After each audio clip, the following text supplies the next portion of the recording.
Hey guys, now we are going to solve question 27. Let's see what the question states. If two different numbers are taken from the set 0, 1, 2, 3 and up to 10, then the probability that their sum as well as absolute difference are both multiples are 4. So let's just start. In order to find the total number of ways, we have to do 11C2.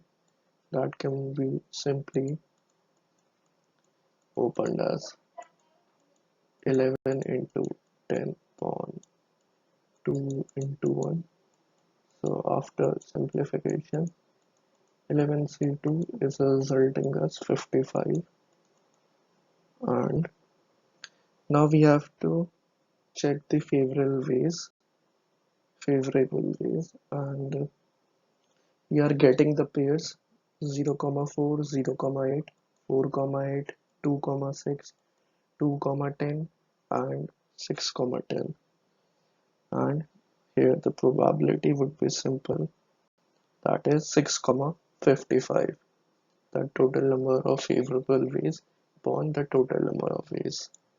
And if we look closely, fourth option is the correct one.